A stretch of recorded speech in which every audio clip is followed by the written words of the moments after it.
Hi everyone, this is Crystal, and today I'm working in my Project Life album from 2019, and I'm using the Now and Then kit designed by Brandy Kincaid for Feed Your Craft. This is part of the December release in the Feed Your Craft shop. So I have all the kit. I have quite a few things actually spread out on my desk because I have an idea that I want to try, and so I've pulled everything out to kind of have it ready to explain it to you. So I have this page. This is from August.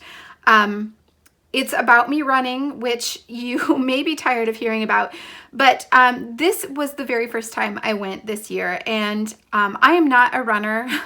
So this was a big deal for me, which is probably why I've spent so much time documenting it. But I wanted to document this story. I had quite a bit to say about it. So I have a little bit of a different idea. So I know that I want to use this stamp that's like a roller stamp. It says making note of this moment. It's my favorite stamp in this stamp set. I need to use it. So I want to add that to the top of a journaling card. And right now I'm thinking this one from the kit, just because I really love the colors. And I may do some typed journaling along the top of these scalloped lines. That's my plan right now. And then I plan to do just kind of a filler page. I have a couple, or pocket that is, I have a couple options. I could do one of these florals. I could do this one that says memory, but I kind of like the idea of using this card, which just looks like an index card, and then adding a stamped image of these flowers that are like pressed flowers.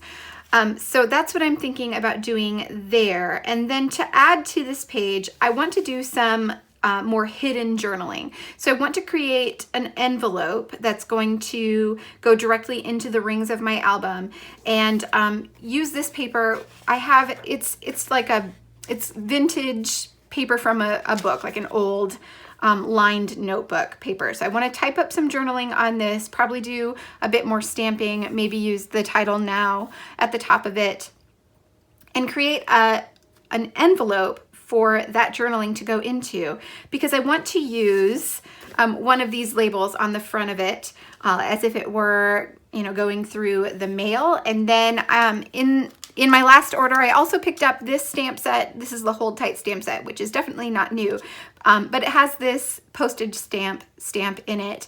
So I thought I would stamp that out and create a little postage stamp for my envelope. I have two papers from my stash that I pulled out. Both of these were in my October stash kit, which I'm still working on, even though it's December. So they were at hand, and I felt like they both would work. They're very different. They both have very different looks to them. So I'm just gonna have to play around and decide which one I want to actually use. I'm also gonna have to figure out how to make that envelope, or what size to make it. I do have the We Are Memory Keepers envelope punch board, so I will definitely be using that. I just have to figure out how big it needs to be to hold my journaling. So that is my plan. I have also pulled out some shipping labels. This is basically just white sticker paper that you can get really easily, and it's pretty inexpensive. So I thought I'd use that to stamp out the little stamp for my envelope. I also have just a plain sheet of white cardstock to stamp out this title, because of course it's too big to actually stamp on here without it overlapping. So I thought I would just stamp it on white and then cut it out and add it to the top of this, maybe with a little bit of foam adhesive just to make it stand out. Okay, I think that is all I have as far as plans go. I am going to make some space so I can do my stamping and then come back and share that with you. So as I said, I'm going to start with my stamping, and if you've been watching this channel for a while, then you probably know that I am not the best stamper. I generally struggle with it a little bit and tend to get ink everywhere, but I have to say that this went so well. These stamps stamped beautifully. They were clear, crisp images on the first try each time. I did prime them with my sand eraser just a little bit. That just helps get that clean, crisp image, but it worked so well. I was so happy with how all of this turned out. So I stamped the little roller stamp on some white cardstock. I did the same thing with the pressed flower stamp, and then I stamped that postage stamp. That's a lot of the word stamp. I stamped that on some sticker paper, and then I'm just going to use these markers to color them in. So I don't have fancy alcohol markers to use. I just have these Pentel markers. They're really similar to Flair pens if you're used to them. But I got this big set of them fairly inexpensively at one point, and they work fine for this. They're not great, and I'm not super good at coloring in stamps. It's not something that I do very often. So these work just fine for me. I don't need anything fancier. So I'm just kind of testing out some colors to figure out which ones I want to use. I'm working on the postage stamp right now. I decided to grab some colored pencils to color in the background, and these are actually watercolor pencils. They're the only ones that I had close by, so that's what I used, and they work just fine. I'm not going to add any water because this is really thin sticker paper. I just wanted that kind of light color in the background. So I did the same thing with the pressed flower stamp. I colored it in using those same fine tip markers, and then I'm just going to fussy cut all of it out. So it went really quickly. It was super easy to fussy cut them. I don't show you all of it because it did take just a few minutes and you didn't need to watch all of that, but I fussy cut them out, and now I'm ready to move on to the rest of my page. So I'm just pulling out my photos so I have them out in case I decide to add anything to them or stamp on them. I just wanted everything out of the pockets.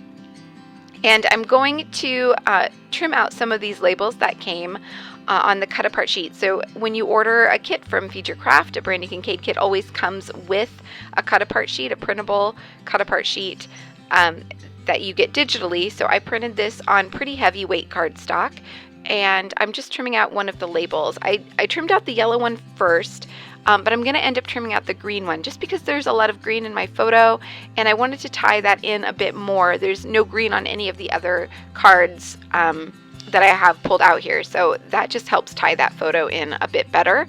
And I'm going to layer that with that little pressed flower stamp that I fussy cut, and then it just kind of looks like I've pressed it into the book. I really think it looks really cute, and I'm really happy with how it turns out. So I do want to pick which paper to use for my envelope, so I'm going to trim out the label that I want to add to the front of it and test that along with the postage stamp to see which one looks best. So I'm just going to hold up both of these papers and see which one I like. This one is from a Dear Lizzie collection.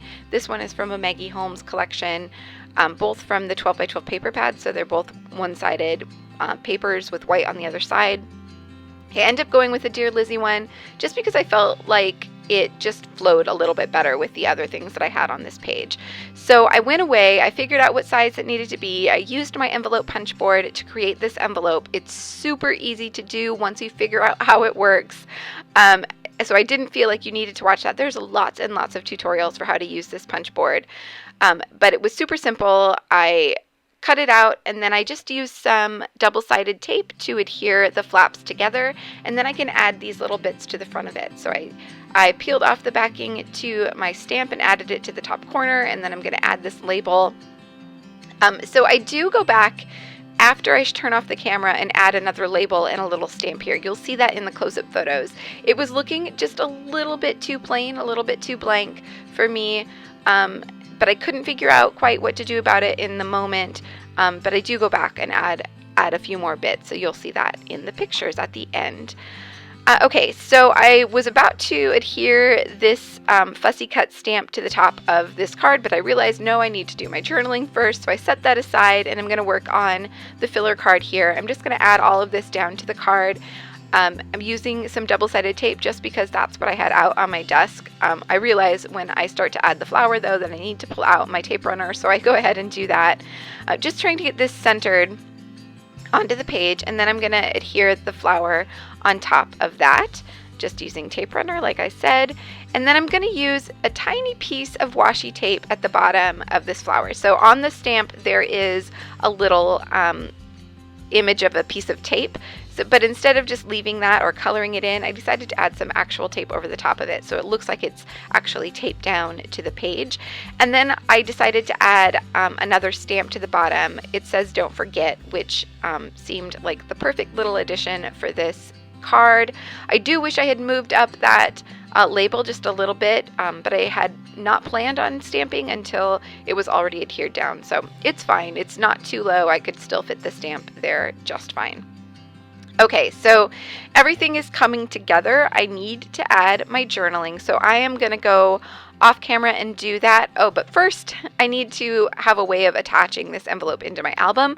So I just grabbed an Avery index tab and I'm just going to add it to the edge. I'm lining it up to make sure that the holes are in the right place.